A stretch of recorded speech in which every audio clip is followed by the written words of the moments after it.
While there are many different flavors of Wi-Fi, as we saw previously, there is one issue that undercuts any Wi-Fi variant out there: security. Although we cannot hope to cover everything there is to know about Wi-Fi security, the goal of this module is to give you a brief primer on key aspects of Wi-Fi security. One of the core parts of wireless is that it cuts through the air without wires. That gives us fabulous connectivity, but because we are transmitting and receiving it through the air, it opens new opportunities for eavesdropping and spying. No need to plant a bug or get on-site access. We simply need to get in range of your wireless device and we can listen in. The gist of the story is that when you connect to unlocked or open Wi-Fi, anyone can and listen in to all of the data that you are sending. We'll start off with a little bit of doom and gloom. While this will not quite rise to the level of a fire and brimstone sermon, there are a few simple guidelines to staying safe on Wi-Fi. First, just as you were taught by kids, stranger danger. Do not join stranger unknown Wi-Fi. While this would seem simple enough, sometimes desperate times seem to call for desperate measures. Never ever join Wi-Fi. In best case, you're stealing an internet connection from someone else. In worst case, the open Wi-Fi is a trap where they're trying to get your data. Second, always prefer locked or secure Wi-Fi. The power cost to operate on secure Wi-Fi is minimal, and now your data between your mobile device and the access point is encrypted from any unauthorized eavesdroppers. More on that later. Third, if you must use insecure Wi-Fi, stick to only secure sites, the one with the lock on the bar via HTTPS, or use what's called a virtual private network or VPN to get where you need to go. With a VPN, you in essence bring your own encryption along. So why all the doom and gloom? Well, when you're using an open or unsecured Wi-Fi, it's the equivalent of running up and down the hall and shouting all the data that you happen to be accessing at the time. Anyone can listen in as opposed to encrypting it or trying to keep it hidden. Feel free to use any password you see fit through those standard password guidelines are of course encouraged. While most folks are not malicious but simply curious, anyone with a laptop or other device can just hop on to see all of the traffic that is going back and forth across the insecure wireless links. A fun fact is actually a Pringles can is a nearly perfect shape for Wi-Fi antennas, and you can capture Wi-Fi signals miles away from the original source.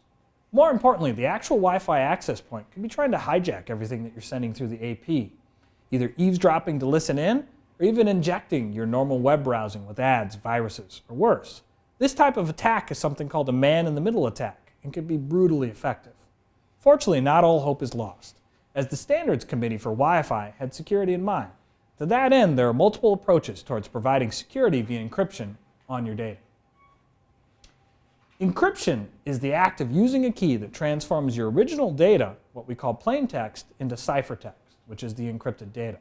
We send that encrypted data over to the other side, i.e. the access point, and the only thing the eavesdropper can see is the encrypted data. If we have designed our security system correctly, the bad guy will not have the key and will not be able to decrypt the data or look back at original text. With us being the good guys, we are of course just fine to decrypt the message and turn it back into its original content before it's sent on to the overall internet. In order for this to work though, we have to agree on the key before we start sending data back and forth. This key, or what's called a shared secret, is what actually makes that encryption go. We refer to this as what's called a PSK, or a pre-shared key that we arrive upon in advance. For early incarnations of Wi-Fi, this might be a long series of hexadecimal digits. Needless to say, those hexadecimal digits can be a little bit hard to remember. Some of you may remember typing in those long strings. Nothing quite rolls off the tongue like 00FA345678.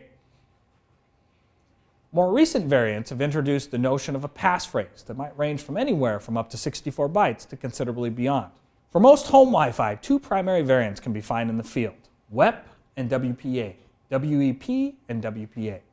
WPA is vastly superior from a security standpoint, and it's highly encouraged to use due to several security vulnerabilities in WEP.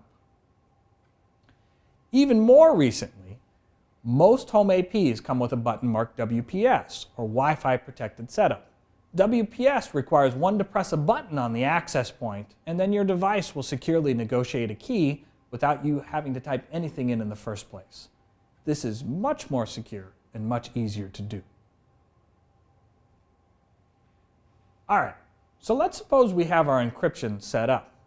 Now that our Wi-Fi access point is locked, all communications now between our access point and our mobile device are now secure.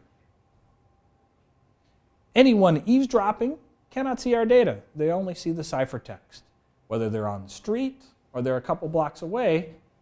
Moreover, they cannot join our access point. It's now secure. You cannot join unless you have the right password. And overall, our home network is much safer.